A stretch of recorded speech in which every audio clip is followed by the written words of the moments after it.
Hola, en este momento vamos a abordar la realidad del desarrollo humano.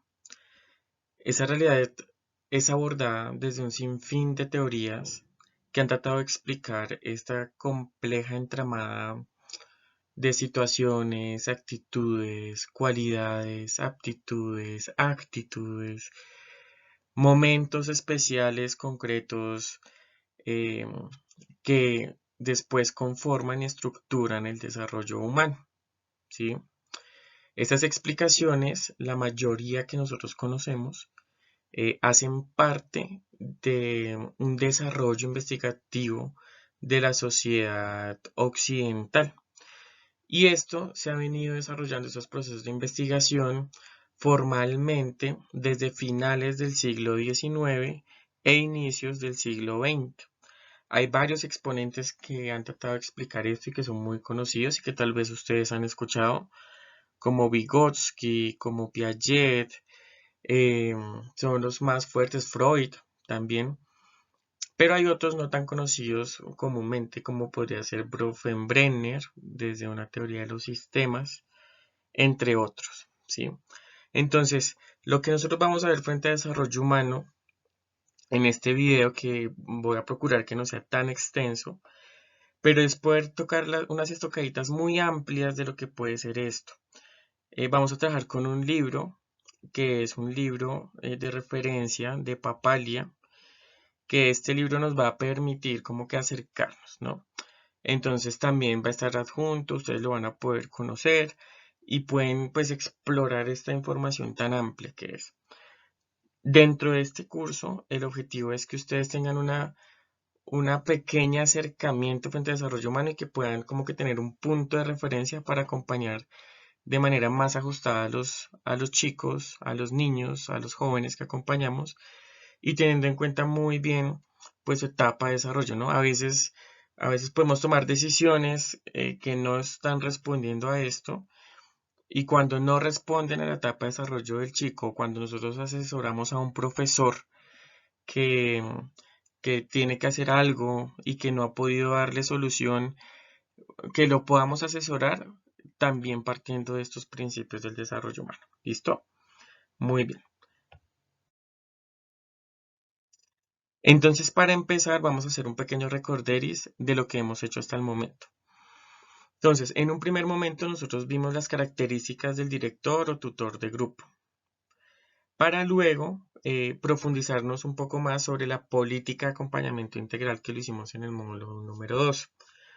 Ahora vamos a conocer las características del desarrollo de los estudiantes para finalmente em, poder conocer algunas herramientas para acompañar al estudiante que solemos utilizar, ¿vale? Entonces, hoy en este momento nos vamos a centrar en estas características del desarrollo de los estudiantes. Pero antes de comenzar, pues veamos estas caritas, ¿sí? Es muy importante este primer momento porque la intención no es hablar de una concepción teórica solamente, ni eso va a ser lo más relevante, ¿no? Pues tenemos que ver esas cosas teóricas, pero lo más importante es poder detenernos en estas miradas, ¿no? Desde los más pequeñitos, juguetones, inquietos, transparentes, a los adolescentes que ya han tenido un trasegar en esta vida y que ya poco a poco han comenzado a estructurar su personalidad y su manera particular de vivirse en el mundo. Pero entonces es muy importante que en ese momento como que se detengan, ¿no? Recuerden a los chicos que acompañan, recuerden a los niños que tal vez viven con ustedes, a los jóvenes, a sus primitos, sus hijos, sus hijas, a los vecinos, a los niños que vemos en la calle, pues en las calles de nuestras ciudades, de nuestros pueblos. Y démonos cuenta que estos pequeñitos son los verdaderos protagonistas de su propia vida, ¿sí? Que estas son personitas y son personas que sonríen, que miran a los ojos, que juegan, pero que también son personas que hacen preguntas, ¿sí? Y esas preguntas que a veces suelen hacer son, supremamente trascendentales e importantes. Y también los invito a que en un momentico pues se vuelvan a esos momentos de sus vidas, cuando eran niños, cuando pasaron por su preadolescencia, cuando eran adolescentes, jóvenes que estaban descubriendo un sinfín de emociones, de representaciones sociales, de rutinas, de ritos, ¿no? Esas primeras fiestas a las que fueron, los primeros novios, novias, las parejas, el chico, la chica que te gustaba, el profesor chévere o el profesor que era supremamente aburridor. Recuerden esas personas que ustedes eran. Y además de recordar esas personas que ustedes eran, pues vuelvan a las personas que son ahora. Y también es una invitación a que traten de identificar qué situaciones, qué momentos, qué realidades vivieron ustedes en esos primeros años de vida, esos primeros 15, 16, 18 años de vida, que han marcado significativamente el adulto que ustedes son hoy, que han marcado la manera particular de resolver problemas, de regular emociones, de decidir una vocación, de ser papás, mamás, parejas, de ser trabajadores, de ser ciudadanos, de ser personas activas en este mundo contemporáneo que es tan complejo para muchos y en el cual nosotros estamos insertos y frente al cual nosotros estamos respondiendo. Y así como adultos nosotros estamos respondiendo, esos pequeños, esos jóvenes también lo están haciendo. Ellos también están respondiendo a ese mundo, también están metidos ahí. Y partiendo de este pequeñito ejercicio de reflexión, escuchando mi voz, pero que también sea una oportunidad para que al finalizar el, este video, ustedes puedan sentarse. Esto que les acabo de decir es mucho más importante que el resto de información que vamos a ver, aunque la vamos a abordar, ¿vale? Continuemos. Entonces, ¿qué es esto del desarrollo infantil? ¿Sí? Entonces, hay muchas definiciones, vuelvo y les digo, muchas teorías, muchos enfoques. Hay unos enfoques muy actuales, ¿sí? Em, que se han hecho desde la teoría del apego, del vínculo, o que se han hecho desde la teoría evolutiva, la teoría de sistemas, ¿no? Influenciados por la teoría de la mente. Miren que ya les estoy nombrando un poco de teorías, ¿no? Pero con efectos de este curso vamos a abordar esta definición que es más sencilla, ¿no? Entonces, vamos a asumirlo como un estudio científico, ¿no? Es una rama de la psicología que se encarga de estudiar esto del desarrollo infantil, ¿vale?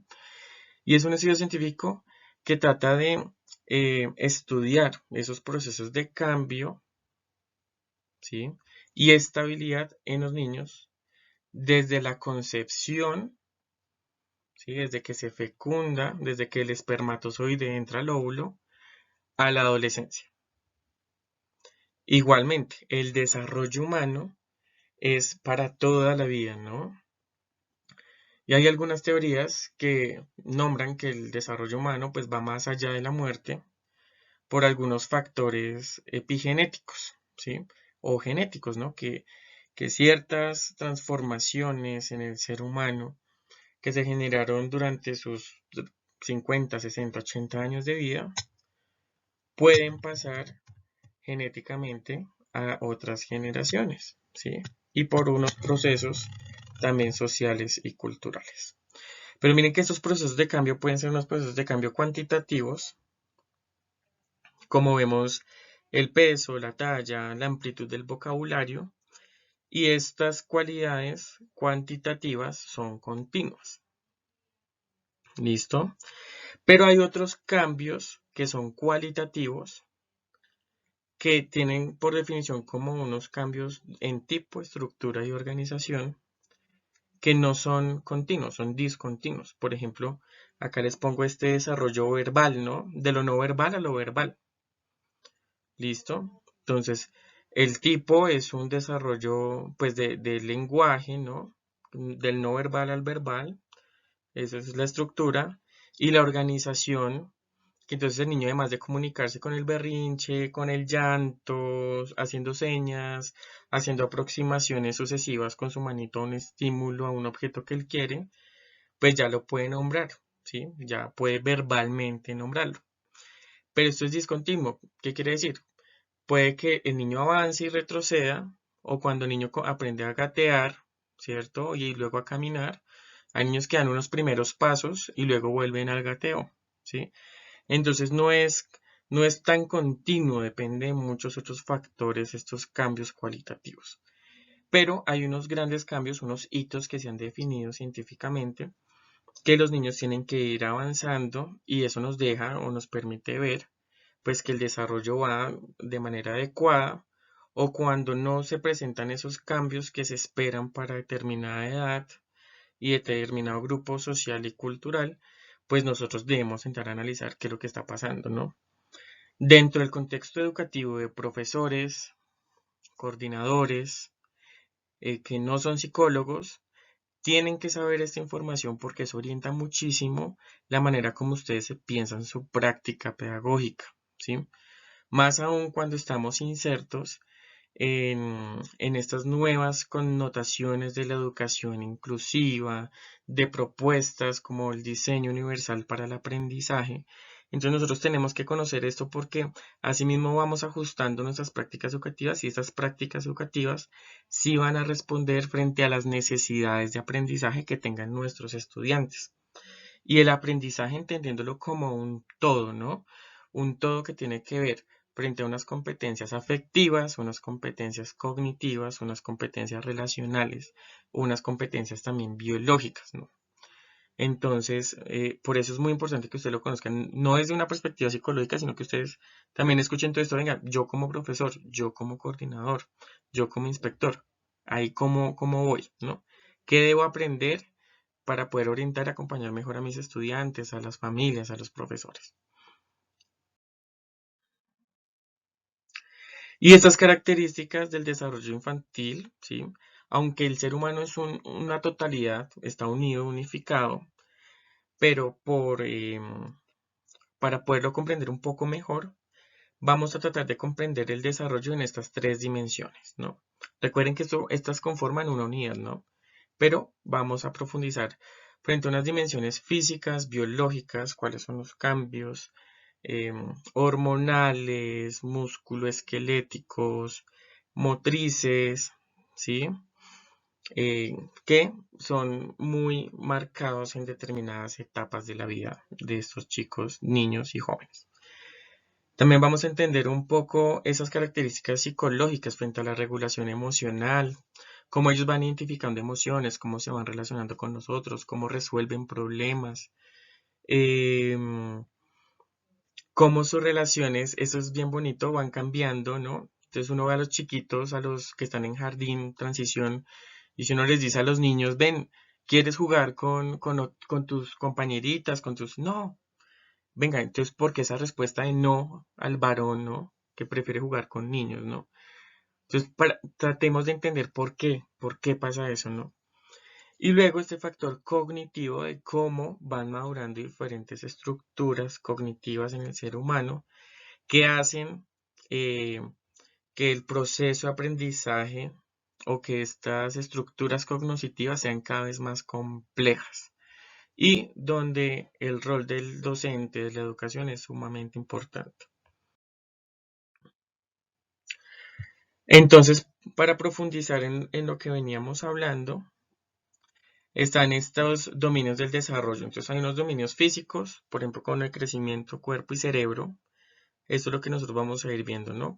Cómo el cuerpo, pero fundamentalmente el cerebro, va marcando una pauta supremamente importante aquí, ¿no? Entonces, ¿cuáles son las capacidades sensoriales que tienen los estudiantes? ¿Cómo van integrando las sensaciones, ¿no?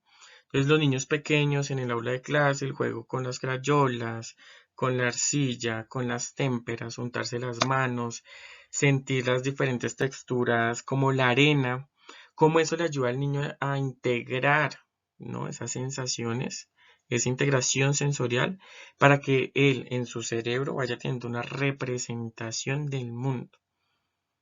Unas habilidades motoras gruesas, finas, que también son fundamentales para, por ejemplo, afianzar de unas habilidades motoras gruesas, muy amplias, ¿no?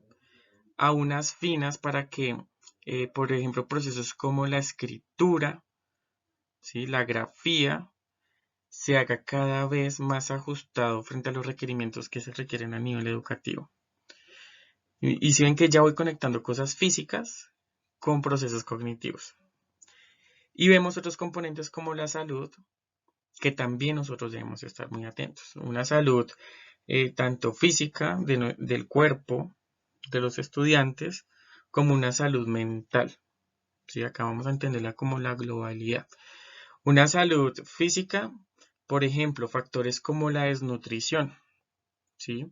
Como los problemas respiratorios, como por ejemplo estas dos pueden incidir significativamente en el desempeño académico de los estudiantes. Si un niño con una inadecuada nutrición no va a tener un cerebro lo suficientemente equipado de glucosa y de minerales para poder aprender, ¿sí? O la falta de oxígeno porque el niño se enferma mucho, entonces ha tenido que ir muchísimo al médico porque ha tenido mucha gripa, neumonía, que tiene rinitis, alergias.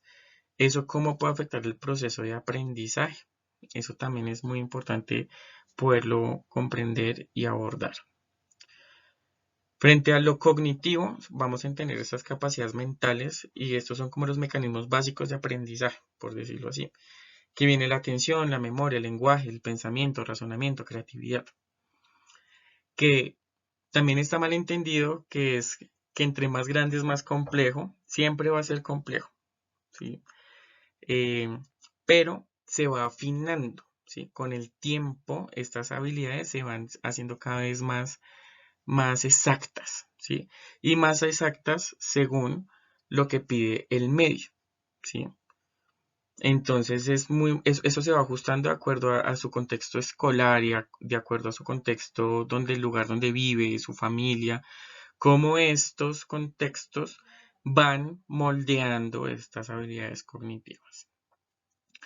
Y luego viene lo social, que en lo social nosotros vamos, lo psicosocial, perdón, que en esto psicosocial vamos a abordar un poquito cómo se van reconociendo estas emociones, cómo se van ajustando, cómo se van regulando y cómo poco a poco a través de los años se van estructurando en una manera particular de relacionarse con el mundo y de vivir el mundo y de percibir el mundo, ¿no?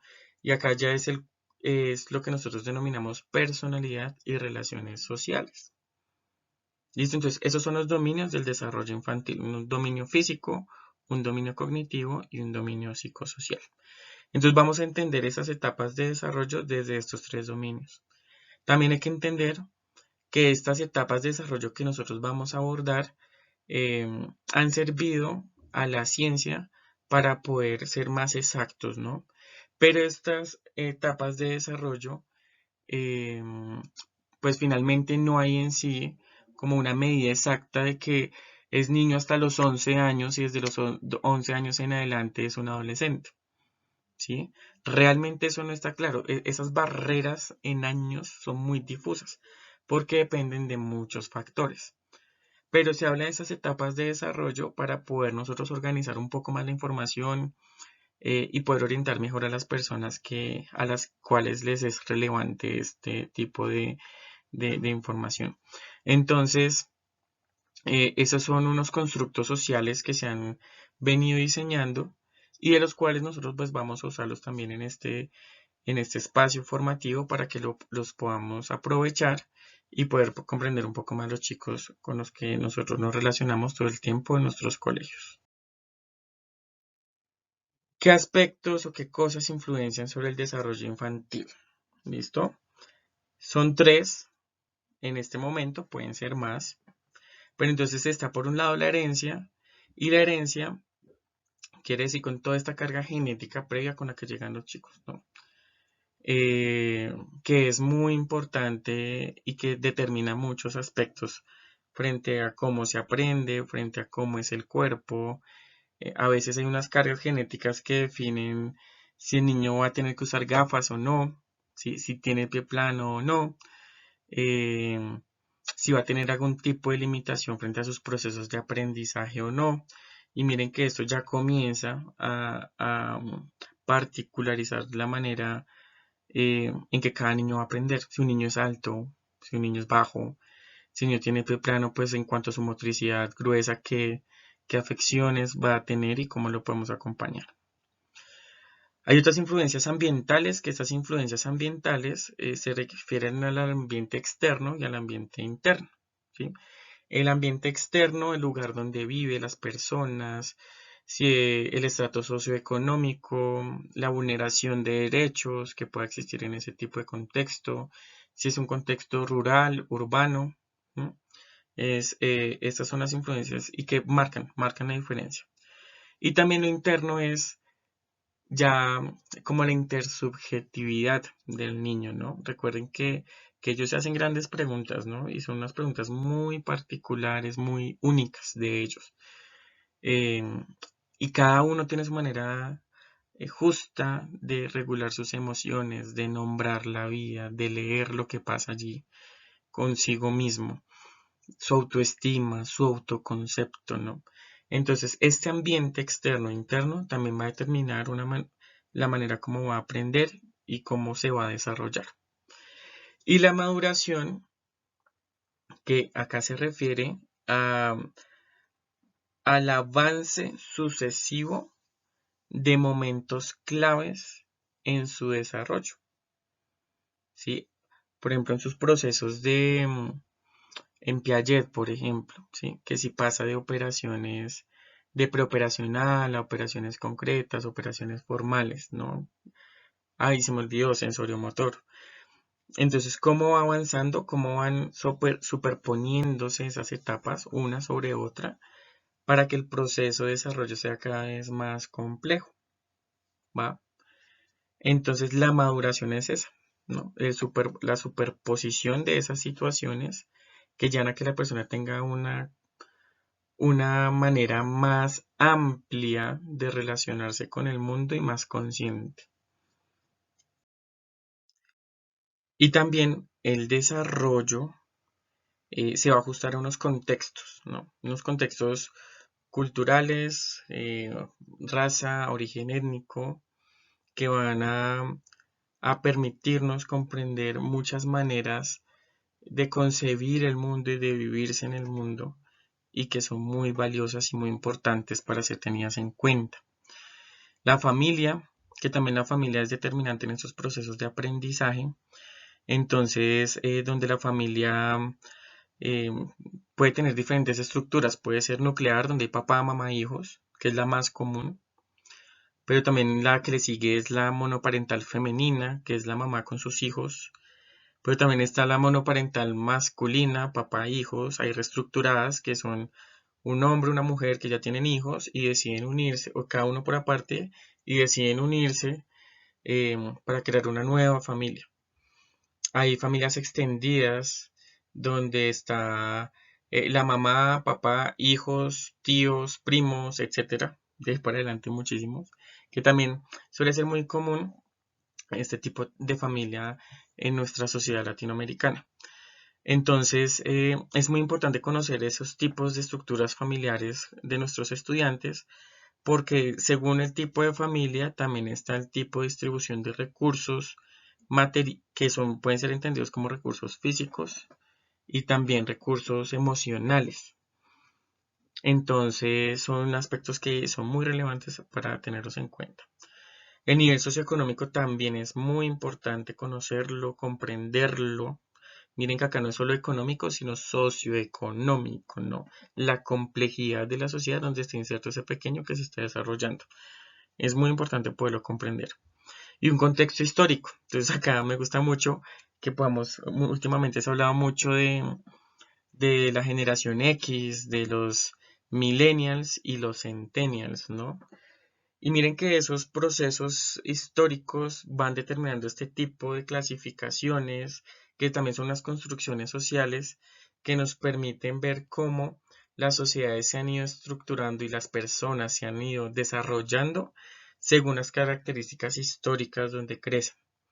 Entonces, por ejemplo, los papás de muchos de nosotros que nacieron en los años 50, 60, que son desde la final de la Segunda Guerra Mundial hasta los 60 aproximadamente, que son los boomers, ¿no? Donde hubo el boom de hijos después de la Segunda Guerra Mundial y ahí vienen la mayoría de nuestros papás, ¿no?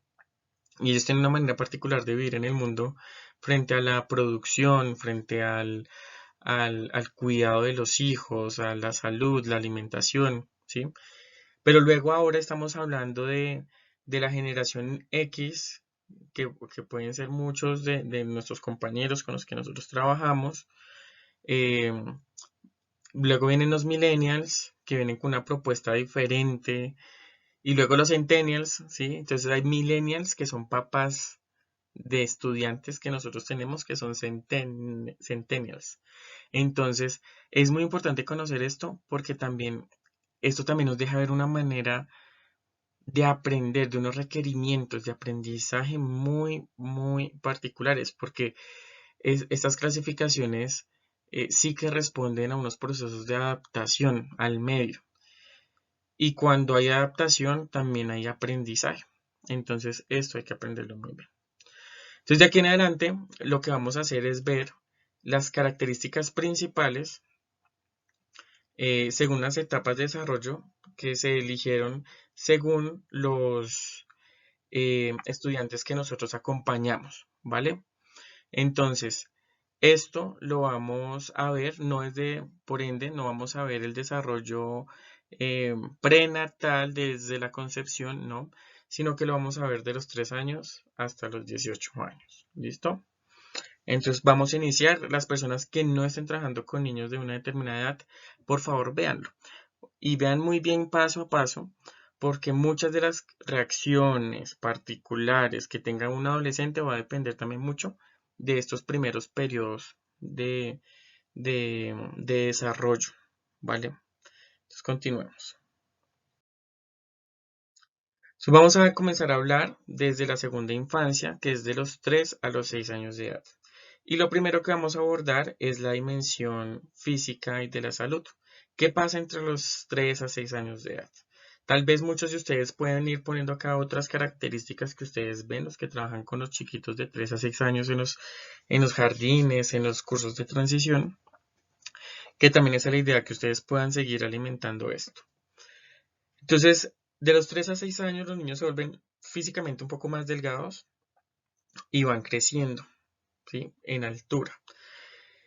¿Por qué? Pues porque sus músculos, su proceso musculoesquelético, pues se va afinando porque son niños que ya pueden tomar la decisión de ser más activos físicamente, ¿no? Y entonces el cuerpo se comienza a preparar para esos retos que ellos mismos se ponen. Saltar, correr grandes distancias, jugar a las escondidas, hacer montonera, que tal vez eso también es muy importante. Entonces, el cuerpo se tiene que preparar para recibir todo este tipo de actividad a la que el niño lo somete y a que las familias también toman la decisión de hacerlo y que nosotros en nuestros colegios también, que es muy importante para el desarrollo motor, ¿no? Estos chiquitos necesitan menos sueño que antes, ¿no? Menos sueño que antes de los 3 añitos. Entonces en la noche suelen dormir 11 horas, ¿no? Y estos pequeños reducen las siestas diurnas, ¿no? Suelen pasar todo su sueño a la noche y en el día duermen un poco menos. Y por ejemplo un bebé suele dormir, come, duerme, se despierta, come, duerme, ¿cierto? Porque necesita esos periodos de dormir para que su cerebro se siga afinando frente a las conexiones neuronales que necesita para poder seguirse adaptando e interactuando de manera ajustada con el medio. De los 3 a los 6 años ese cerebro ya ha ido madurando un poco más y no necesita tantos espacios para dormir y reorganizarse. ¿Listo? Entonces, puede tener su reorganización en las noches. En algunos colegios, los chicos pequeños suelen tener una siesta después de alguna actividad que hayan realizado en la mitad de la mañana, en la mitad de la tarde. Em, pero miren que es bien importante como que es suficiente tal vez con que él duerma en la noche, ¿no? Entonces tal vez pensarnos actividades de higiene del sueño en casa que podamos enviar para que el niño duerma muy bien esas 11 horas, ¿sí? Estos chiquiticos mejoran su habilidad para correr, ¿no? Ya no son movimientos tan poco sincronizados, ¿no? Sino que ya esos movimientos se vuelven más sincronizados, se afianza esa motricidad gruesa y miren que pueden ya llegar a hacer cosas como saltar, brincar, impulsarse, arrojar pelotas, ¿no? Entonces, miren, y esto es muy importante para afinar después otros procesos cognitivos. El proceso de lateralidad va a definir muchísimo la manera como el niño aprende a sumar, a restar, multiplicar. Entonces, estos dos procesos van de la mano. Se anudan los zapatos, dibujan con crayolas, pueden servir el cereal dentro del plato, motricidad fina. Entonces también hay que exponer a los niños a estas situaciones porque ya lo pueden hacer. Su cerebro, su sistema, su corteza motora, ¿sí? Cerebral ya está preparada para que el niño pueda ir desarrollando ese tipo de actividades. A veces nosotros por sobreprotección llevamos a que, por ejemplo, o por afán, por ejemplo, los que son papás, uno le amarra los zapatos rápidos al niño y ya, no. Hay que organizar muy bien el tiempo para que el niño poco a poco vaya asumiendo esa responsabilidad, pero es para que afiancen esas habilidades que están pendientes. Que el niño se pueda servir sus alimentos, ¿sí? Y tal vez algunos los puede preparar, ¿sí? Entonces uno lo va acompañando, le va enseñando y ya el niño puede, por ejemplo, ahí servir el cereal, pero también se puede preparar un sándwich, puede tomar una manzana y comerse una manzana, puede pelar una mandarina. Entonces lo podemos ir acompañando para que vaya aprendiendo eso y ahí le vamos ayudando con su motricidad fina. Se define o se comienza a definir la lateralización, que es la dominancia hemisférica cerebral, que eso en términos más comunes, más normales, es que ya se define si el niño puede ser diestro, zurdo o ambidiestro, ¿no? Y eso también es importante porque nuestros salones de clase pues están estructurados para niños diestros, ¿sí? Usualmente. Pero el zurdo pues no solemos hacer las adaptaciones que se necesitan para un niño zurdo o un niño ambidiestro. Entonces, y que a veces nosotros forzamos a que el niño tenga que ser diestro o le acomodamos el cuadro de una manera que no va a ayudar a que el niño pueda afinar su motricidad fina frente a la escritura. Entonces, de hecho, la misma manera como el niño pone en el, en su puesto de trabajo su cuaderno, si es zurdo, es muy diferente a si es diestro. Y eso es que nosotros tenemos que tenerlo muy presente. Y en esta etapa de desarrollo, los niños pueden llegar a tener lesiones, pues por la misma actividad física que comienza a tener. Y el nivel de muertes en esta etapa de desarrollo suelen ser o suelen estar más asociadas a accidentes que suelen tener. Por eso tenemos que estar muy pendientes de ellos, asegurar que los espacios donde los niños van a estar puedan ser espacios seguros, ¿no? Y que siempre estén bajo el cuidado de un adulto responsable. Frente al desarrollo cognitivo, entonces acá vamos a tratar de explicarlo todo desde la teoría piagetiana, ¿sí? Entonces hay un niño, vamos a ver que estos niños de 3 a 6 años son niños que van a estar en una etapa, según Piaget, preoperacional. Entonces el niño va a empezar a trabajar o sus esquemas cognitivos van a estar preparados para fortalecer la función simbólica. Entonces, por ejemplo, va a hacer estas cosas como la imitación referida, un juego simulado y un lenguaje simulado, ¿no? Entonces el niño va a tender a imitar, ¿no? Pero a través de esa imitación o con sus compañeritos o con las maestras, cuando las maestras lanzan una frase para que los niños repitan o una actitud para que, como muy actoralmente, por decirlo así, y que el niño lo puede hacer es porque el niño está empezando a comprender esos códigos culturales y que están permeados por una comunicación particular.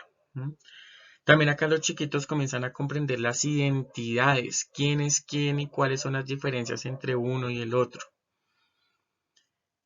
Comprenden la causa y el efecto. Si yo hago esto, si yo abro la llave del agua y no la cierro, se va a regar el agua, ¿sí? Entonces el niño ya puede prevenir eso y él viendo el nivel, la cantidad de agua que está en el vaso, ya sabe que debe cerrarla en un momento determinado para que ésta no se riegue, ¿sí? Pero eso es algo importantísimo. Cuando uno ve que el niño ya llega a ese tipo de concepciones, es porque ya tiene esta comprensión de la causa y efecto. Puede comenzar a clasificar, ¿sí? Clasificar por color, por forma, por características, por actitudes, por comportamientos, ¿sí? El niño puede, uno a veces los escucha, es que ellos son los buenos y ellos son los malos. Uno escucha a estos pequeñitos. Entonces, ¿qué características es cuando uno tiene que apuntar allí? ¿Por qué ellos son buenos y por qué ellos son malos? Y ahí uno comienza a comprender ellos cómo van clasificando el mundo alrededor. Viene también acá algo importante, un hito bien importante frente a los procesos de aprendizaje, que es la comprensión del número y aspectos como la irreversibilidad y el estado de no transformación, que hay varios experimentos que hay sobre este estado de no transformación, que uno les presenta a los niños una masa, una bola de arcilla, dos bolas de arcilla del mismo tamaño. Y uno le pregunta al niño, ¿estas dos masas son iguales o son diferentes? No, son iguales. Muy bien. Pero entonces, una de esas masas, en cuanto a su pues son iguales en volumen, ¿no? Y luego vamos a aplanar una de esas masas de arcilla y la vamos a hacer como en una culebrita larga, ¿sí? Y volvemos y le preguntamos al niño, oye, ¿estas dos son iguales? ¿Sí? ¿Cuál es más grande? ¿La derecha o la izquierda? ¿O cuál de las dos tiene más arcilla? ¿La derecha y la izquierda? ¿Sí? ¿La que hicimos larga como una culebrita o la que sigue redonda? Entonces, el niño va a decir que va a ser más larga o que va a tener más volumen la que hicimos culebrita. Y si uno coge la culebrita y vuelve y le hace una bola igual que la que ya estaba anteriormente y uno vuelve y le pregunta cuál es más grande, no, las dos son iguales. Eso es el estado de no transformación. En ese momento, pues está bien. Y eso está sujeto con la teoría de la mente, ¿no? Cómo el niño se comienza a preguntar, a aprender sobre lo que va observando y lo comienza a ajustar. Todo esto que les acabo de decir da pie para hacer todo un curso completo, pero así a grandes rasgos esto es lo que va pasando con los pequeños. En la segunda infancia, frente a otros aspectos, por ejemplo la memoria, se va afinando la codificación de la información, cómo entra la información, cómo se procesa, se almacena y también después cómo se evoca. Entonces ya tiene más spam o más capacidad de recibir información. Mejora la memoria de trabajo, sí, eso lo podemos observar por ejemplo en las pequeñas operaciones matemáticas que comienzan a hacer los chicos. Hay un control de flujo entre la memoria a largo plazo, ¿sí? Por parte del ejecutivo, que el ejecutivo son las funciones que hacen al ser humano desde las neurociencias, ¿sí? Entonces, esa información que va recibiendo el chico del mundo a través de sus órganos de los sentidos, se va procesando de manera más compleja y se va acumulando en la memoria a largo plazo.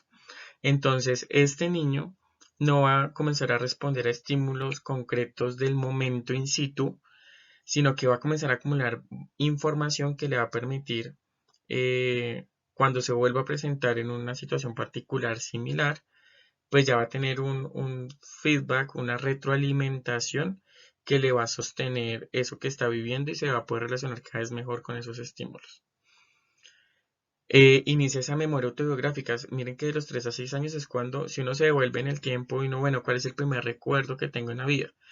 Eh, Suele verse en estos de los 3 a los 6 años, porque es cuando estos eventos de la vida pues ya tienen cabida dentro del procesamiento de nuestro sistema nervioso central. Y hay un reconocimiento del yo, ¿sí? Ya el niño comienza a identificarse como sujeto individual y diferente a los demás. Frente al lenguaje hay una sofisticación de la gramática y la sintaxis. Aumenta la cantidad de vocabulario que tiene y el vocabulario aumenta por la relación con adultos y con pares, con niños de su misma edad. Hay una habla privada que uno a veces los ve jugando y que van hablando entre ellos solos y como que eso es muy importante porque eso es la autorregulación. Entonces es uno de los primeros procesos del lenguaje que ayudan a otro factor que vamos a ver más adelante, que es el psicosocial frente a las emociones. O también es autorregulación a nivel cognitivo, permite organizar las actividades que va a hacer, se va dando como instrucciones. Hay algunos pendientes en la demora en el desarrollo del lenguaje, es normal, hay unos niños que se demoran. Recuerden que esto del lenguaje es una característica cualitativa del desarrollo. Entonces es discontinua y no todos los niños lo viven de la misma forma. Entonces hay que estar pendiente de esos niños que tal vez se van quedando un poquito para poderlos acompañar y ver que eso después no vaya a repercutir en su proceso de adaptación escolar o en su rendimiento académico. Y hay una relación con adultos que favorece el alfabetismo pues emergente. Acá sí es muy importante y esto depende mucho del tipo de adulto o de cuidador que está con el pequeño, que también ofrezca en casa situaciones que despierten en el niño el interés y la motivación por la escuela, por estudiar, por aprender, ¿no? Ahora en la dimensión psicosocial, entonces como veíamos, el yo está en desarrollo, ¿sí? Entonces, hay unas primeras intuiciones sobre el autoconcepto a esta edad, de cómo ellos se ven, cómo se describen. Ellos lo suelen nombrar como los adultos también hablan, ¿no? Y como ven ellos en la televisión, en los medios de comunicación, en los juegos, que quiénes son los buenos, quiénes son los malos, y si ya frente a la concepción del yo, si yo soy bueno, yo soy malo, ¿no? Los niños se piensan eso. Y esos son unos mapeos representacionales, que son las representaciones sociales que tienen sobre sí mismos y sobre los demás. Entonces miren que como les decía en un comienzo, esto es complejo, ¿no? Siempre el desarrollo va a ser complejo, y eso no depende de la edad. La cultura afecta la autodefinición. Esto también es muy valioso porque esta autodefinición o capacidad de ser, ¿no? En un contexto, pues depende del contexto de la cultura, ¿sí? Entonces, y eso depende mucho de la educación. Por ejemplo, cuando hay niños en ciertos colegios donde hay niños que provienen de zonas rurales que están mezclados con niños que viven en zonas urbanas. Y esto comienza a afectar las interacciones. O hay niños de diferentes culturas dentro de un mismo aula de clase. Y esto es muy importante poderlo leer y poder conocer bien esas culturas, porque tal vez nosotros como adultos podemos comenzar a presionar ciertos aspectos que según la cultura pues no entran en juego aún. Vemos que la autoestima también es global, poco realista. Global se refiere a que depende, lo ven más afuera de ellos que dentro, como debería ser. Es poco realista y requiere de una aprobación adulta. Entonces uno pregunta, si lo hice bien, profe, hice bien este ejercicio, profe, me quedó bonito, mami, me quedó chévere, mami, sí, todo el tiempo están preguntando. Y si uno les dice, no, no te quedó bonito, entonces ahí, claro, va a haber un bajonazo en la motivación y va a haber un bajonazo en la autoestima del niño.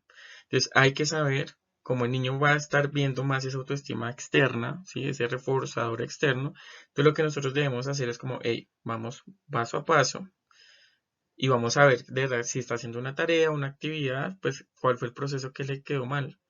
Y lo que nosotros vamos a responder es, oye, mira, vas muy bien en lo que estás haciendo, pero vamos a pasar a este punto. Mira, acá, para que te quede mucho mejor, vamos a hacer esto. Entonces, ahí hacemos una buena retroalimentación frente al proceso de aprendizaje y no estamos dañando la autoestima, ¿sí? O no lo estamos afectando. No, es que los niños tienen que ser fuertes porque el mundo es fuerte. Pues sí, el mundo es difícil, pero pues hombre, es difícil porque el adulto cree que es difícil. ¿Por qué le tenemos que hacer difícil al niño la existencia? No, podemos hacer las cosas bien hechas, que el niño se mantenga motivado por el estudio y que de verdad el niño aprenda. Y si lo podemos hacer, pues hacerlo. ¿vale? Hay un desarrollo gradual de la comprensión de las emociones dirigidas al yo, otra vez, esto es un proceso que está ahí pendiente, pero acá ya las emociones conectadas con el autoconcepto, con el autoestima, pues van mirando qué tan seguro está el niño consigo mismo, ¿no? Eh, y también que acá también de esto depende el reconocimiento de las emociones. Hay una iniciativa versus culpa, ¿sí? Frente a la resolución de problemas. Entonces, esto es un juego constante que también uno ve con ellos, que unos para resolver problemas pueden ellos aproximarse y hacerlo y resolverlo, o se sienten con la culpa, retroceden, ¿sí? Se quedan aislados y no suelen interactuar para resolverlo, en la situación problemática. Entonces, es un juego que uno ve comúnmente. Frente al género, ¿sí?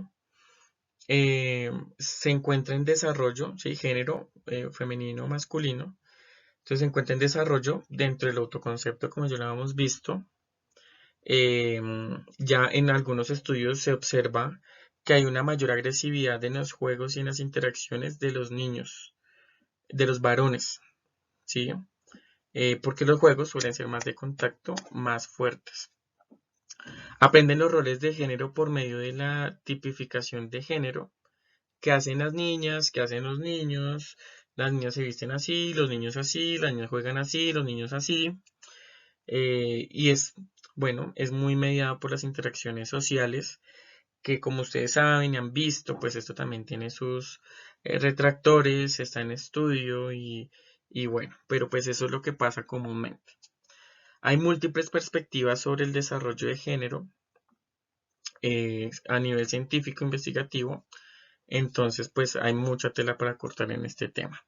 Y pueden existir algunas diferencias de género por factores genéticos también, que también hay mucha tela por cortar, pero es muy importante que lo sepan. O sea, que sepamos que estos factores asociados al género son factores que se encuentran en estudio, en investigación, desde múltiples disciplinas y que nosotros necesitamos, pues a medida que van saliendo esos estudios, pues poderlos analizar para poder comprender mucho más cómo se va estructurando esto. ¿Y por qué? Porque socialmente, culturalmente, identitariamente, psicológicamente, necesitamos orientar muy bien a los pequeños y a las familias, ¿sí? Entonces, eso también nos daría todo un curso completo para hablar solamente de esto. Y frente al desarrollo del juego, entonces el juego en esta etapa, eh, pues claro, el juego ayuda muchísimo, hay muchos beneficios físicos, cognitivos, psicosociales, evolutivos, por cosas que ya hemos hablado, refleja el desarrollo cognitivo y social. Hay un juego dramático, ¿no? Que eso ayuda muchísimo al desarrollo de habilidades sociales y cognitivas, que suele uno ver esto más en las niñas, pero hay niños que se involucran también con ese juego y es muy importante poder ver cómo juegan de esa manera porque como ellos están jugando, ellos suelen hacer es una copia de su propia realidad a través del juego. Entonces eso nos da mucha información frente a venga qué está pasando en las casas, con las familias, cómo se están concibiendo las relaciones afectivas, la regulación emocional, ¿no? Entonces esto es una gran oportunidad para nosotros poder conocer un poco más del mundo de los chiquitos. Suelen jugarse socialmente con niños del mismo sexo en esta etapa, niñas con niñas, niños con niños, varones, y es influenciado por los ambientes socioculturales aprobados creados por los adultos para niños, ¿no? Lo que les decía, socialmente, niñas con niñas, niños con niños, niños juegan con muñecas, niños con carritos, porque es lo que se ve en la realidad, ¿no? Lo que sucede. Pero recuerden que todo eso también está en estudio y en reflexión actual muy, muy fuerte. Frente a la crianza es muy importante comprender acá cómo se están dando las pautas frente a la disciplina, seguimiento de instrucciones y maneras ajustadas de relacionarse con los demás. Entonces están ahí, tenemos que aprender a ver cómo esto se lleva de manera adecuada.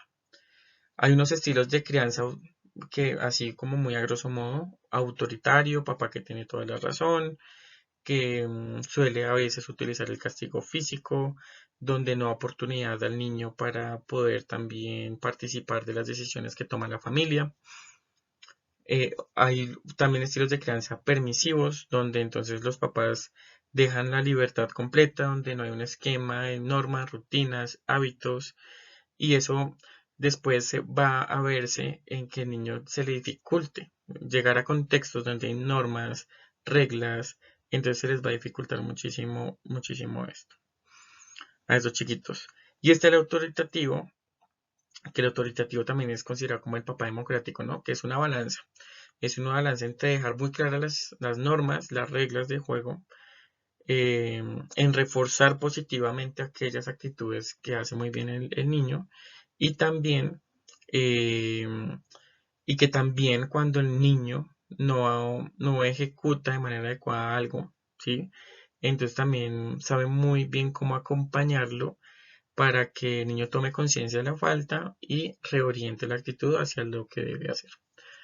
Y hay otros papás que son descuidados o no involucrados, que son los papás negligentes que, que ya entran también a un marco de vulneración de derechos, dado que no satisfacen ni siquiera las necesidades básicas de los niños.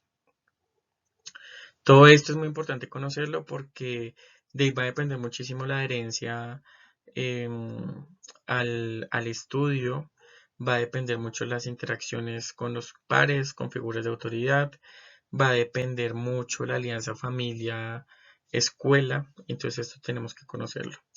Y se deben tener en cuenta las condiciones culturales donde acontece la crianza, porque como les decía, pues acá también por grupos culturales y étnicos, pues las crianzas tienen unas particularidades que también nosotros debemos aprender a trabajar y acompañar. Muy bien. Bueno, entonces ahora vamos un poquito al desarrollo cognitivo de esta tercera infancia de los 6 a los 11 años de edad. Entonces, desde una perspectiva piagetiana, el niño entra a una etapa operacional concreta. ¿Eso qué quiere decir? Que los niños han ido afianzando eh, su razonamiento lógico, ¿sí? Entonces tienen un mejor pensamiento espacial, una comprensión de la causalidad, ¿no? Si hago esto, ¿qué va a suceder después? Si acá me están nombrando esto, entonces, ¿cierto? Van estableciendo ese tipo de relaciones. Pueden hacer un mejor ejercicio de categorización, ¿no? Un poco más complejo. Aquí los niños pequeños clasifican formas, ¿cierto? Colores. Ya los niños de los 6 a los 11 años de edad comienzan a categorizar, por ejemplo, a sus compañeritos por la forma de ser. Entonces, que los que son chéveres, los que no son chéveres, los que son burlones, los irresponsables, ¿cierto? Ya pueden tener este otro tipo de categorías un poco más abstractas.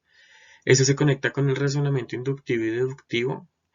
Eh, la teoría de la conservación, ¿no? Esta idea que hablábamos anteriormente de los niños de 3 a los 6 años. Entonces acá al niño que se le presenten dos esferas de arcilla del mismo volumen y si estiramos una de esas y la volvemos una culebrita y le preguntamos al niño de 6 a 11 años cuál de las dos tiene más, ¿sí? Más masa, más volumen o es más grande, el niño de 6 a 11 años va a tender a responder que ambas tienen la misma cantidad, ¿sí? Entonces ya tiene esa idea. Pueden trabajar ya con los números y miren que de los 6 a los 11 años es cuando ya se comienza a trabajar em, todo el proceso pues numérico en forma, operaciones básicas, ¿cierto? El aprendizaje de un segundo idioma, comenzamos a hablar con ellos sobre normas de la sociedad, comenzamos a hablar con ellos sobre procesos históricos relevantes, sobre el funcionamiento de los sistemas del cuerpo humano, ¿sí? Entonces ya ellos van comprendiendo ahí todo. Y eso tiene esta lógica. Si tal vez nosotros comenzamos a hablar de estos temas antes de los 6 años, pues pueda que el niño vaya teniendo ciertos avances, pero su sistema no está lo suficientemente preparado, sus estructuras cognitivas no están lo suficientemente preparadas, maduras, para generar ese desequilibrio que le vamos a generar, para generar unas estructuras cognitivas más complejas, ¿sí? Entonces acá es muy importante que todo sea en su debido momento. También hay que aclarar que igual el desarrollo no es igual para todos los niños, para todos los seres humanos. Hay ciertas características que llevan a que los hitos del desarrollo sean diferentes, ¿no? Pero pues guardando pues las proporciones de este curso, pues lo vamos a entender acá por estas etapas. Y el niño, acá es muy importante porque el niño va a estar más conectadito con el aquí y el ahora, con el presente. ¿Qué está pasando en el hoy? Eh, y conectado también con lo que venimos hablando, hay un progreso en el desarrollo moral y la maduración cognitiva. ¿Y eso en qué lo podemos ver? En la comprensión de las reglas, ¿cierto? Que se establecen en un contexto donde él esté inserto, ya sea en casa, en el colegio, en el barrio, en la ciudad donde viva, el pueblo, ¿cierto? Entonces va a tender a obedecer esas reglas, ¿no? Esas instrucciones que se van a dar. Va a reconocer la autoridad, o sea, ya va a ser consciente que hay una autoridad, ¿cierto? Los niños más pequeños aún no pueden comprender esto muy bien. Y ya estos chiquitos comienzan a tener estos juicios de valor autónomos. Como tienen una mayor comprensión de lo que va ocurriendo en su sistema sociocultural y en las interacciones que él ve entre sujetos, entonces él ya puede tener unos juicios de valor. O sea, y además que él ya es consciente, poco a poco va siendo consciente de que es un valor, ¿no? De que es el respeto, que es la responsabilidad, que es el servicio, el apoyo, la ayuda, bueno, el ser amigables, ¿no? Porque es importante. Y el niño también va a estar tendiente, esos juicios de valor que va a tomar van a tender a que sea hacia la justicia, la equidad, ¿no? Que haya ese equilibrio. Entonces, este es un momento espléndido para poderlos acompañar muy bien a los niños y poderles orientar este trabajo que están llevando a cabo. eh, que puedan tener unos muy buenos juicios de valor enraizados con unos hechos, unos argumentos bien tomaditos. Ellos comienzan a tomar partes de la realidad de lo que van observando en el aquí y en el ahora y con base a eso pues van estableciendo esos juicios. Pero a veces de lo que toman pues también es necesario acompañarlos pues para que ellos puedan tener una mejor comprensión de eso que ellos están tomando autónomamente. Entonces, pero es muy bello, esta etapa es muy bonita frente al procesamiento de información, en cuanto al aprendizaje como tal, así duro y parejo, mejoran las funciones ejecutivas, los procesos de atención, memoria y planeación. Eso nosotros lo podemos observar en que ya los niños de 3 a 5 años van a tender a tener periodos de atención de 15 a 20 minutos, por ende en clase nosotros tenemos que hacer una, una planeación que nos permita pues ir cambiando de actividades o hacer una sola actividad pero con una secuencia de acciones para que pueda complementarse. Ya los niños de 6 a 11 años poco a poco van aumentando ese tiempo de atención, entonces pueden pasar de esos 20 minutos a pasar a media hora, 35 minutos, ¿cierto? Mejora su memoria, todas su memoria semántica, su memoria biográfica, comienzan a tener recuerdos más fuertes frente a lo que están pasando en el hoy, en el minuto a minuto. Eso es muy bonito cuando uno lo ve, cuando una coordinadora de convivencia llama a un estudiante para que fue testigo de algún hecho y que le pregunta, venga, ¿qué pasó? ¿Qué fue lo que pasó cuando fulanito y sutanejo estaban haciendo tal cosa? Y el informante pues comunica todo. Ahí estamos viendo cómo está su nivel de memoria. Y miren que son cosas que hacemos en la cotidianidad y no somos muy conscientes. Y la planeación, ellos comienzan a planear su conducta, ¿no? Aunque aún necesitan del adulto para que les siga ayudando a instaurar esos hábitos que requieren, pero ellos por sí solos ya pueden, ¿no? Entonces, esto también lo observamos en el aula de clase. Los niños llevan su maleta preparada con sus cuadernos en los colegios donde hay lockers. Entonces los niños ya se van preparando, venga, es que ya viene tal clase, entonces para esa clase necesito la regla, los colores, el bloque grande y ya ellos autónomamente van haciéndolo. Aumenta su velocidad de procesamiento de información, tienen mayor capacidad de manejar diferentes entradas de información y lo procesan más rápido gracias a ese desarrollo cerebral. Desarrollan algo que se llama el control inhibitorio, o sea, que ellos saben que deben parar, ¿cierto? Entonces, por ejemplo, se acaba el descanso, o saben que aunque aún no ha sonado la campana del descanso, ya se está terminando. Entonces, ellos van poco a poco reduciendo su activación motora y se van preparando para la siguiente actividad, que es volver al salón de clase e iniciar una nueva clase, valga la redundancia. Pero el control inhibitorio también lo vemos cuando estamos en clase y están coloreando, por ejemplo, y uno les dice, listo chicos, vamos a tener 5 minutos para hacer este ejercicio, no sé, marcar el cuaderno de un nuevo periodo. Ellos ya saben que esos 5 minuticos son para dedicarle, entonces ellos gestionan su tiempo y frenan. Hay niños donde ellos no tienen ese control inhibitorio. Y esto lo estoy diciendo como en estas actividades muy escolares porque el control inhibitorio también está relacionado con el control emocional. Y ellos poco a poco van ajustando también estas emociones. Estas reacciones a veces están desproporcionadas que tienen los niños de 3 a 5 años y ya después de los 6 años aproximadamente ya se van regulando. Claramente, guardando las proporciones, sin generalizar, porque pues no todas las personas, no todos los niños son iguales. Tienen mejoran sus procesos de atención selectiva, estar pendientes de un solo estímulo, por ejemplo, en un ejercicio de matemáticas que se van a demorar pues tiempo desarrollándolo porque le están afianzando, no sé, la multiplicación de 3 cifras. Entonces van a tender el tiempo, ¿cierto? A poder mantener la atención sobre esa tarea hasta que lo puedan lograr. Hay una mejoría en los procesos de metacognición y el uso de la mnemotecnia también mejora. Frente al lenguaje, entonces hay una sofisticación de la gramática, el vocabulario y la sintaxis. Esto se va a sofisticar en relación a la estimulación que se dé también, ¿no?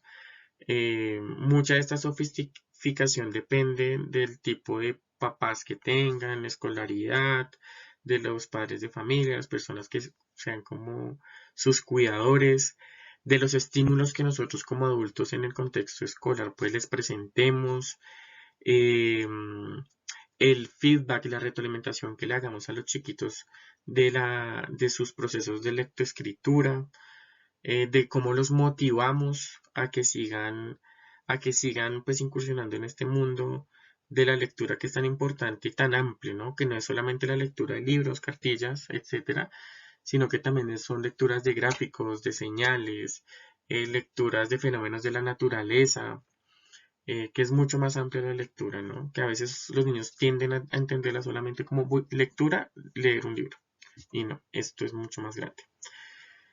La metacognición y entrenamiento fonético, que esto es básico para afianzar los procesos de lectoescritura. Y la interacción con pares fomenta el desarrollo de la lectura. Eso también es muy importante. El trabajo que hacen, por ejemplo, en las ludotecas de algunos de los colegios es bellísimo porque mantiene la motivación sobre la lectura, ¿sí? Entonces, esto es el lenguaje. Frente al yo en desarrollo, entonces estos chiquitos tienen un autoconcepto realista, o sea, es lo que hay y punto, ¿sí? Y eso pues se relaciona con estos sistemas representacionales, ¿no? Como que ellos se comienzan a definir de una manera. La autoestima se relaciona en este momento de su historia a la percepción de la capacidad de producción. Y es cuando uno ve a los chiquitos, cuando uno le están preguntando uno todo el tiempo a algunos niños, ¿lo hice bien? Y lo hice bien, y quedó bonito, pero lo hice bien, ¿cierto? Estos niños están buscando esa validación por los adultos, pero para reafirmarse en su autoestima. Y eso también hay que saberlo acompañar, porque sí que hay que decirle al niño si lo hizo bien o no, pero si el niño insiste constantemente en esto, pues ahí algo está pasando. Entonces, tenemos que saberlo escuchar y acompañar y decirle las cosas. Hay algunos profesores que, claro, con unos salones tan grandes, con 50 estudiantes, 45, 40 estudiantes, pues que hayan 3, 4 estudiantes que estén en esta dinámica, pues pueden ser un desafío para su paciencia como adulto. Pero es muy importante saberlos aterrizar y que ellos están tratándose de reafirmar. Eh, entonces hay que ayudarlos a gestionar esto, a los chicos. Tienen un mejor control emocional, interiorizan la vergüenza y el orgullo. Eso también es bonito frente al establecimiento de relaciones, porque comienzan a tener una comprensión y una conciencia del otro, ¿sí? Entonces, y como ya han desarrollado la causalidad, entonces ya saben que acciones que ellos hagan frente a que ellos hagan, por ejemplo, que si me presto un color, digamos, y yo lo perdí o lo desaparecí y era el color favorito, preferido de mi compañero o de mi compañera, pues ahí ya el mundo se comienza a desboronar para este niño. ¿Pero por qué se comienza a desboronar? Porque ha fortalecido sus procesos empáticos, porque ha fortalecido su conciencia del otro y porque ya cerebralmente puede establecer esas relaciones de causalidad de las que hablamos hace algún momento. Entonces, miren que acá todo se va conectando. Aumenta la empatía y las conductas prosociales tienden a ayudar al otro. También es un momento muy importante para que nosotros estimulemos este tipo de conductas para que ellos la mantengan a lo largo de su vida. Hay un crecimiento emocional que depende también en gran parte, según las investigaciones, de la interacción con padres o con los cuidadores principales. Y esto también tenemos que saberlo acompañar, por ejemplo, en las guías de los proyectos de familia de los colegios, en los procesos de atención a padres, en los estudios de caso. Tratemos de mirar también cómo están funcionando estas familias y cómo estas familias son un nicho que propenden por ese crecimiento emocional de los niños. Y si no, pues se requerirían estrategias de acompañamiento para estas familias, estas personas, eh, para que poco a poco vayan avanzando y vayan desarrollando estos contextos familiares saludables emocionalmente. En la relación con pares, el grupo de pares comienza a tomar relevancia, ya los niños comienzan a desprenderse un poco de su papá, de su mamá, y ya comienzan a hablar más del amiguito, el mejor amigo, la mejor amiga, lo que hicieron en el descanso, el trabajo en equipo, en grupo. Entonces, esto se vuelve muy importante para ellos. Eh, los pares les ayudan a desarrollar estas habilidades sociales. Eh, la popularidad influye en el autoestima y adaptación, porque recuerden que la autoestima estaba también relacionada con la capacidad de producción. Oye, lo hice bien, lo hice bien, lo hice bien. Y acá frente a la popularidad es como que yo sí estaré siendo lo suficientemente buen amigo, buen compañero, buena persona para que otros me vean como una persona importante. ¿Será que sí lo estoy haciendo bien o no lo estoy haciendo bien? Entonces, esto va a determinar procesos del equilibrio de la autoestima y los procesos de adaptación escolar. Entonces, también tenemos que estar muy atentos con los ojos bien abiertos frente a estos procesos. Tiende a haber una reducción de la agresión por lo que habíamos visto anteriormente, el freno inhibitorio, por una mayor comprensión y desarrollo de la empatía, el desarrollo de la vergüenza, el orgullo, una comprensión del otro. Entonces hay mayor autorregulación emocional. Los niños de 3 a 5 años, no. Entonces así, hay algunos niños que les quitan el lápiz y ¡pum! Puño. ¿Sí? Y no es que quiera decir que ya ese niño que pegó el puño de una vez, pues sea un niño agresivo de los 3 a los 5 años, sino que aún está en proceso de desarrollo de su autorregulación emocional. Pero acá de los 6 a 11 años, sí, que hay una disminución. Y comienzan a aparecer las primeras, de maneras más marcada, procesos de intimidación escolar, ¿sí? Porque aunque hay unos niños, y como yo lo he venido narrando, pues ese es el mundo ideal, ¿no? Pero ya sabemos que hay niños que les cuesta mucho, ya sea por su historia familiar, su historia de vida, su desarrollo cognitivo, su desarrollo cerebral, eh, tantas cosas que pasan, ¿no? Que no pueden contener a veces la ira, que no pueden contener a veces el egoísmo, que no pueden contener, eh, que no tienen una buena tolerancia a la frustración, ¿no? Que pueden ser esos niños con estas características, tienden a convertirse en los victimarios, ¿no? Y buscan niños que son débiles, que también tienen dificultades en el reconocimiento de emociones, en darles vía, una buena gestión a esas emociones, en poder buscar ayuda prontamente, que también eso está sujeto a estructuras familiares o a familias que no les han permitido gestionarlas de esta manera, ¿no? Y a veces estos niños que son tan con estas dificultades en esas gestiones emocionales y como que se enconchan, por decirlo así, eh, a veces sus familias tienden o uno tiende a encontrar que son familias autoritarias, ¿no? Donde hay unas pautas de crianza autoritarias, ¿no? Y el niño está indefenso. Y a veces estos chicos pues tienden a ser víctimas tanto en sus casas como en, como en el colegio, ¿sí? Y a veces estos niños también uno encuentra que ven estas circunstancias de agresión como normales. Las han naturalizado. No toman conciencia que eso no está bien.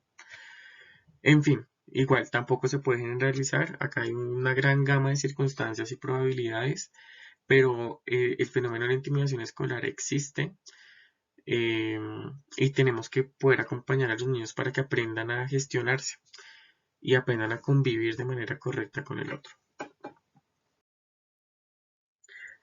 Muy bien, ahora ingresamos a la adolescencia.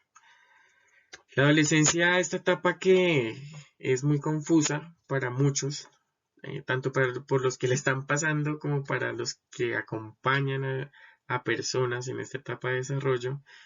Es un reto, pero es un reto bien interesante porque, como aquí dice, es una transición de la infancia a la adultez, pero es una transición frente a la construcción de la propia identidad, a una comprensión absoluta del yo, pues no absoluta, pero a una comprensión del yo un poquito más que le dedican más tiempo, ¿no?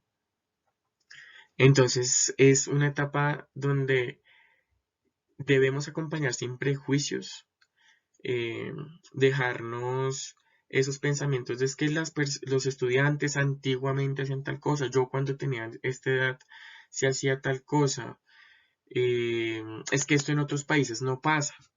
Esto en otras regiones no sucede, es que son unos irresponsables, irrespetuosos que eh, a veces solemos escuchar estos discursos en nuestros colegios y lo que tenemos que hacer es qué tanto de estos discursos nos están ayudando a comprender qué está pasando con estos jóvenes y cómo nos permiten estos discursos facilitar un acompañamiento que revele la vida en ellos, ¿sí? Entonces, yo sí recomiendo sí o sí hacer eh, dejar de lado estos prejuicios, estas ideas que no ayudan realmente. eh, y aunque nos cueste comprender por qué estas personas, estos jóvenes actúan de una u otra forma, pero es tratar de comprender, es tratar de verdad de, si con los niños pequeñitos nos tenemos que bajar, con los adolescentes aún más, porque ellos frente a la construcción de su propia identidad van a tender a aislarse del adulto. Y va a ser muy difícil poder comprender de verdad cómo ellos están concibiendo la realidad, cómo están experimentando sus emociones, cómo están satisfaciendo sus necesidades de todo tipo. Entonces, es una etapa bella, es muy interesante, muy valiosa, muy valiosa. Y es como un último momento que se tiene como para poder asegurar que tengan un buen desarrollo, una buena experiencia de vida, pues de ahí en adelante, ¿no?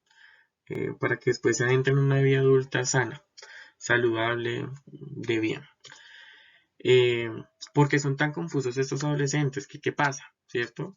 Todos nosotros hemos pasado por la adolescencia y todos hemos tenido estos cambios hormonales. Y miren que los cambios hormonales siempre han estado, ¿sí? Desde que nacemos hasta nuestra muerte van a estar. Pero acá los cambios hormonales tienden a tener picos o fluctuaciones más fuertes, ¿no? ¿Y esto qué va a llevar? Va a llevar a que los chicos puedan tener afectación en su estado de ánimo y en su comportamiento. Eh, Cosas que ya en la etapa anterior, por ejemplo, que han desarrollado el freno inhibitorio, como que en este momento de la vida, y más que todo como en la preadolescencia, el controlar la rabia, la tristeza, se vuelve un poco más complejo para ellos. Eh, y bueno, también las características sexuales primarias crecen, ¿cierto? Las genitales maduran, toman el tamaño de una persona adulta. eh, y esto ocurre durante la pubertad, ¿no? Podemos entender la pubertad entre los 11 años, 13, 14 años, más o menos. eh, pero pues no se tienen unas etapas, unas edades concretas como en qué momento sucede, ¿no? Sino que esto se va dando. Eh, el llamado estirón de la adolescencia, pues aquí ocurre. El cerebro aún está en maduración. La regulación emocional acá pasa a una estructura cerebral que es la amígdala, no las amígdalas de la garganta, la amígdala que hace parte del sistema límbico, que es una estructura que queda en el centro del encéfalo del cerebro, por decirlo así. Y, y esta comienza a actuar, es una parte primitiva, por decirlo así, del cerebro. Entonces, cuando se regulan las emociones desde allí, eh, el joven va a tender a reaccionar en pro de la supervivencia, ¿no? Entonces, a veces cuando hay una pelea o algo así, ¿cierto? Que llegan también a coordinación y uno, pero ¿qué pasó? O sea, ¿usted por qué le pegó al otro y usted por qué también le respondió o por qué se van a ver afuera? ¿Y cómo así que se van a ver en un parque cerca del colegio? ¿Qué es lo que está pasando? ¿Sí? Como que uno como adulto no entiende, ¿cierto? Pero lo que realmente está pasando es que esta amígdala, que es pues es una parte primitiva del cerebro, pero se está llevando a decir como, y uno los escucha, es que si yo no lo hago, este se me va a tirar la vida. Es que si yo no lo hago, entonces este me la va a seguir montando y yo no me voy a dejar, ¿sí? Muy primitivos, ¿sí? O yo no me voy a dejar que me la monte, ¿qué le pasa? No, de una vez recibe lo suyo, ¿quién la manda? Eh, pero es porque ellos tienden a esta relación de todo o nada, ¿no? Y en supervivencia también tiende a ser así, o es todo o nada, o es estar vivo o morir, todo o nada. La regulación emocional al final de la adolescencia va a tender a pasar eh, o va a tener un filtro en el lóbulo prefrontal, en la corteza cerebral, eh, en la parte más evolucionada de nuestro cerebro humano. Y es acá donde otra vez cobra importancia el control inhibitorio, el freno inhibitorio, todos los sistemas de valores, la planeación, organización, ¿cierto? Entonces, los chicos van a estar más conectados a la amígdala, pero tampoco esto quiere decir que todos van a tender a estar igual, ¿no? Y eso todos lo sabemos. Tener unos juicios menos precisos y razonados. Esto también es interesante porque no, profesor, es que yo me cansé que yo siempre entraba al salón cuando llegaba tarde y todos me volteaban a mirar. Y yo sabía que me volteaban a mirar porque todos me odian. Llegan ese tipo de juicios. Y hombre, no, es que si llegas tarde, están todos concentrados haciendo una actividad en el salón. Y tú llegas de un momento a otro, abres la puerta haciendo un gran ruido, pues todas las personas van a tender a ver el estímulo pues que está generando tanto ruido. Pues no quiere decir que todos los estudiantes, todos tus compañeros estén odiándote. Entonces hay una menor precisión. Aún les hace falta como que llegar a ese momento de ven, qué es qué es verdad, qué no es verdad. Y por eso es muy importante el acompañamiento también por parte de los adultos, de que le ayuden a tomar conciencia, ¿no? Que sus juicios sean un poco más precisos, que piensen, que planeen, que organicen sus ideas antes de crear unas historias que les van a hacer mucho daño. Hay una poda de dendritas, que esto está en en nuestras neuronas, que son las que conectan una neurona con otra neurona. Y cuando se refieren a esta poda de dendritas, quiere decir que hay un refinamiento de las conexiones nerviosas. ¿Qué quiere decir esto?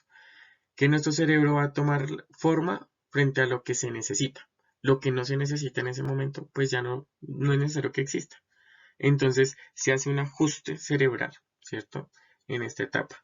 Pero también anteriormente se habían hecho la mayor cantidad de conexiones posibles, porque el cerebro se estaba preparando pues para cualquier cosa, para cualquier contexto donde el sujeto se fuese a desarrollar, ¿sí? Pero acá es como que listo, si su contexto va a ser este, pues entonces usted necesita es esto, punto. Entonces el resto de cosas que su merced no ha usado, pues ya no los va a usar, ¿sí? Pero acá también es importante que nosotros podamos generar una mayor cantidad de, de desequilibrios cognitivos, por decirlo así, que desafiemos estas estructuras cognitivas de maneras variadas, ¿no? A través de los diferentes sentidos, a través de los diferentes canales por donde entra la información al cerebro, para que no haya tanta poda de dendritas, ¿cierto? Porque en caso de hacerse muy exacerbada esa poda de dendritas, pues el sujeto, el joven que después se va a convertir en adulto, pues se va a especializar en una sola cosa y pues va a perder la posibilidad de poder desarrollar otro tipo de habilidades, ¿sí?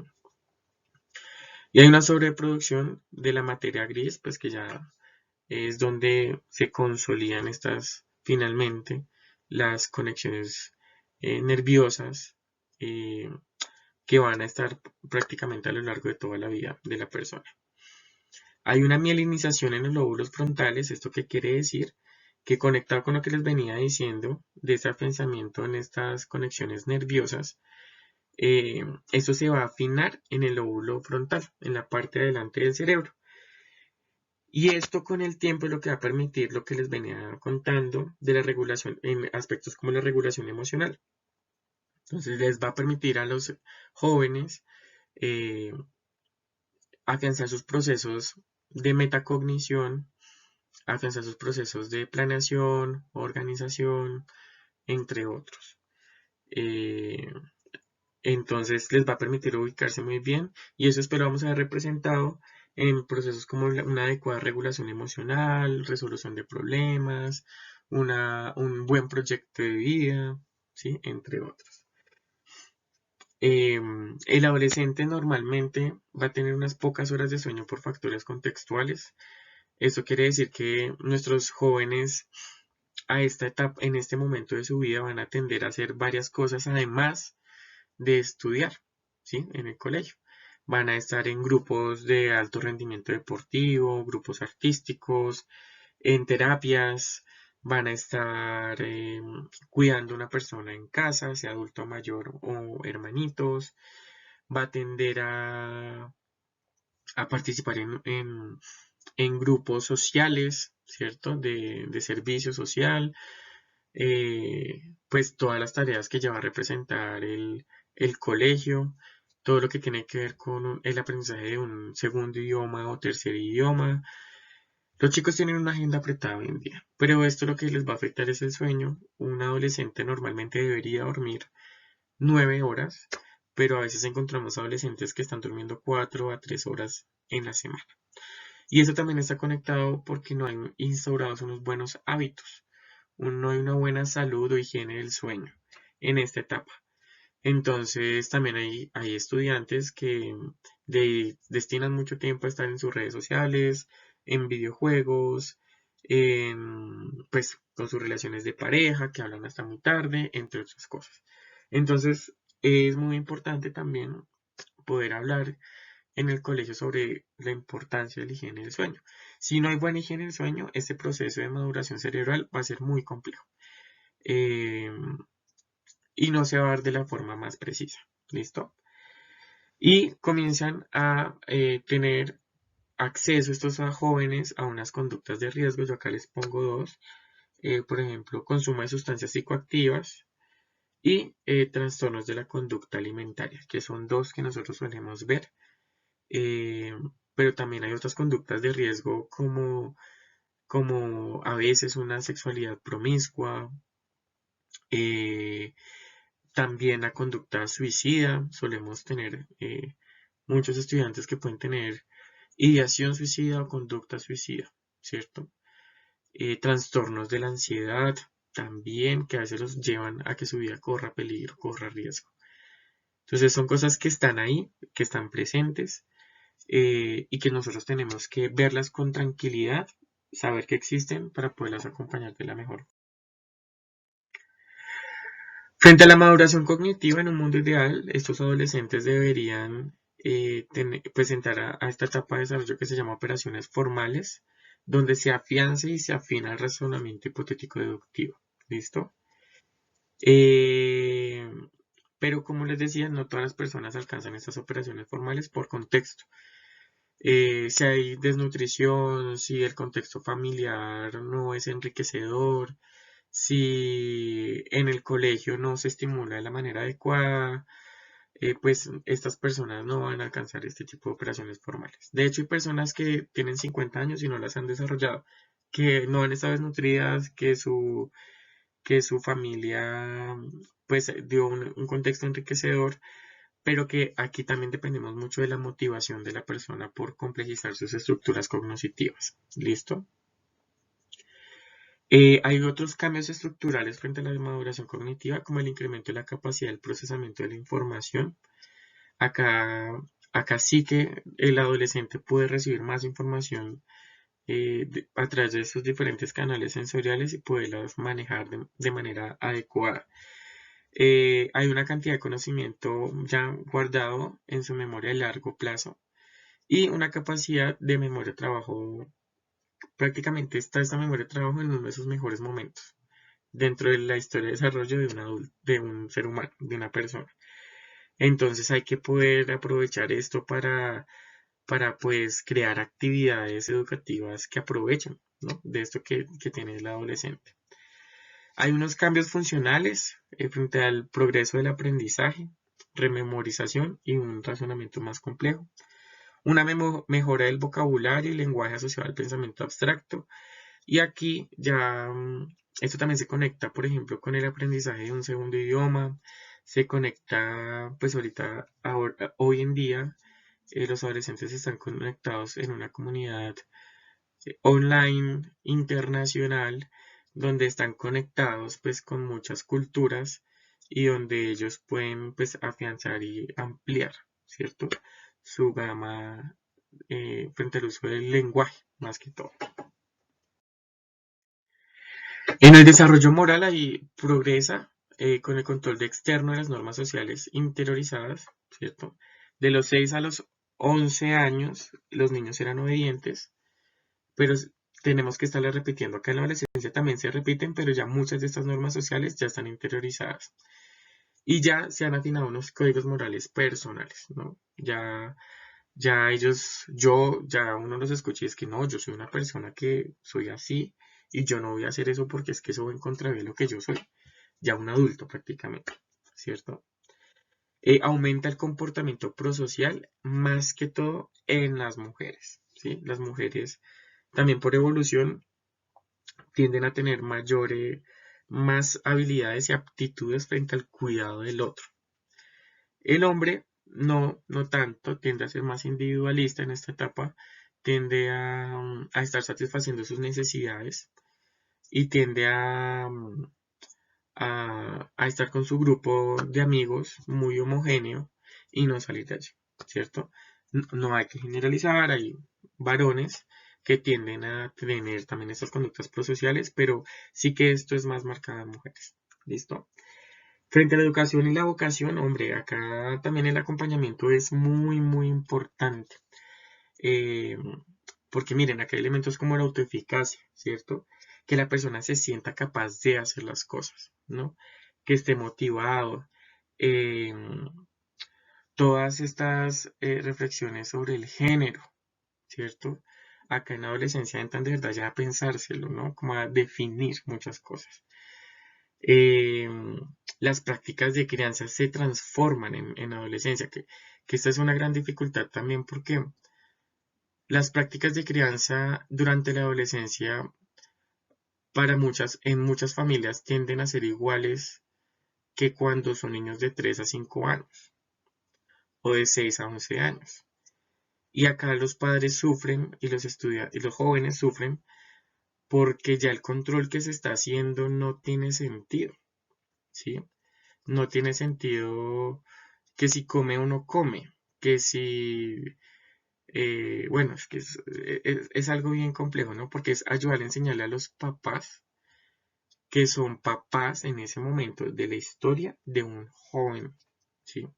De un adolescente, ¿sí? Y que tiene estas características y por ende las normas deben modificarse. Eh, y esto depende también del estilo de crianza que se esté ejecutando al interior de la familia. Pero siempre hay que reflexionar esto. Siempre con las familias que no tengan la oportunidad de hablar de crianza, con las familias en los diferentes, o sea, que cómo la crianza es eficaz o cómo la crianza puede ser eficiente según la etapa de desarrollo de un estudiante, de un joven. Eso es muy importante poderlo dialogar con ellos, llegar a acuerdos con las familias y que las familias se ajusten a la realidad. Eh, Hay unas marcadas influencias culturales y de pares.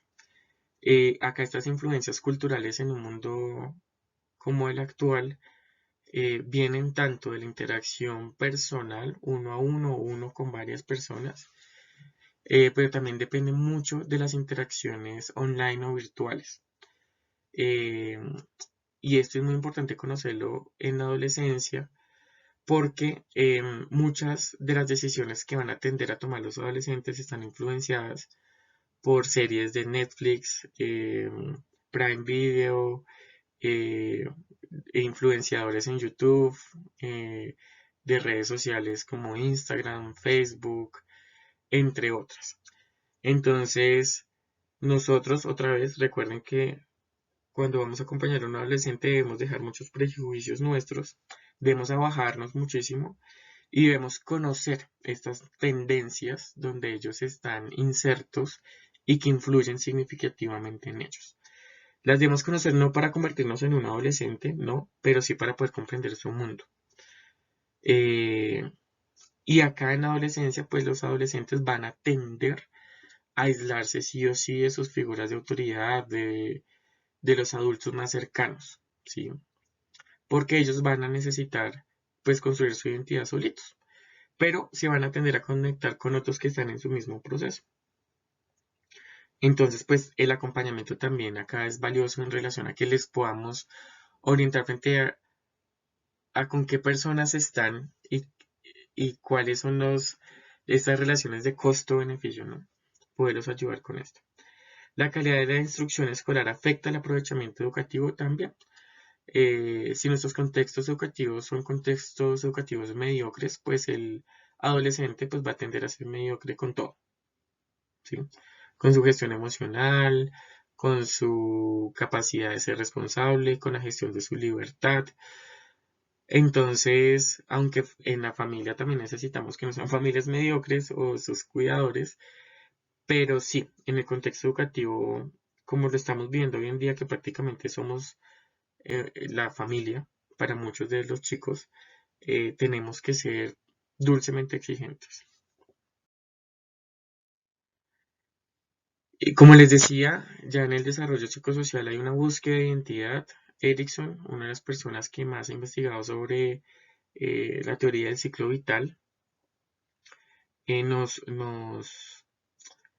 lleva a reflexionar sobre la crisis de la identidad versus la confusión de la identidad, ¿no? Y esta crisis se mantiene más que todo porque van a tender los jóvenes a tender a buscar la fidelidad, ¿sí?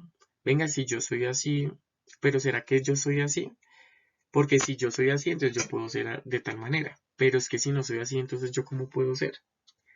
Son de las reflexiones que ellos se hacen. Es una crisis muy valiosa, muy interesante, pero otra vez, que tenemos que poder acompañar. Marcia, otra persona que ha desarrollado investigaciones al respecto, habla sobre que la construcción de la identidad está asociada al logro, a los fenómenos de exclusión, de moratoria y también a una difusión de la identidad que no es muy clara qué es la identidad, ¿sí? Que, que tal vez son características muy heterogéneas que para ellos es muy difícil comprenderlas dentro de un todo que lo conforman a él mismo. Entonces, bueno, son cosas que hay que acompañar. Y acá disminuye muchísimo la autoestima, pues por todos esos cambios que se dan tan rápidamente, ¿no? Cambios corporales, cambios cognitivos, cambios relacionales, sociales, culturales, eh, perspectiva de sus padres, todo cambia. Entonces, como todo está cambiando tan rápidamente, eso va a tender a afectar la autoestima. Frente a la sexualidad, pues bueno, se han comenzado a preguntar sobre su identidad sexual, ¿cierto? Muchos investigadores han volcado sus procesos de investigación frente a la definición de la orientación sexual, ¿cierto? Eh, y esa orientación sexual pues van a atender las investigaciones, gran parte de ellas, a buscar su causalidad frente a factores biológicos y ambientales, pero pues todo esto está en investigación, está en proceso, investigaciones de todo tipo. eh, pero acá lo importante más que la orientación sexual es que dentro de la construcción de la identidad son conscientes los jóvenes que la sexualidad, de la manera, que es la manera como se relacionan consigo mismos y con el otro, y que va a definir una gran cantidad de patrones a lo largo de su vida, es algo importante y es algo valioso y es algo que ellos están preguntándose, ¿sí? Entonces, ellos están allí. Y la actividad sexual en adolescentes, pues es más aceptada, ¿cierto? Comienzan a aparecer las primeras relaciones sexuales, comienzan a aparecer jóvenes con una vida sexual activa que hay que tener cuidado, que hay que llevarlos a unos procesos de orientación de autocuidado y cuidado de las demás personas. eh, y llevar a cabo este proceso con mucha responsabilidad, con, con mucha tranquilidad, con mucha verdad y con mucho empoderamiento frente al adecuado uso de la libertad y responsabilidad, ¿no?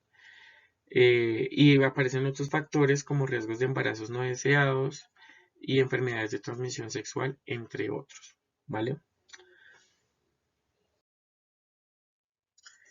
¿Qué pasa con la familia y con pares? Ahí está la famosa rebelión adolescente, ¿cierto? Que acá sí comienzan a aparecer unos pequeños conflictos, pero que hacen parte del proceso de individuación, ¿no? Del joven, ¿no? Frente a la construcción de su identidad, versus unas relaciones habituales. Lo que realmente se encuentra en los procesos de investigación es que las relaciones tienden a ser habituales con con las figuras de autoridad y con las familias. Eh, y es un grupo reducido de jóvenes que tienden a tener conflictos pequeños o significativos. Prefieren relacionarse con pares, aunque la influencia y cercanía con pares sigue siendo significativa, por lo que les expliqué anteriormente.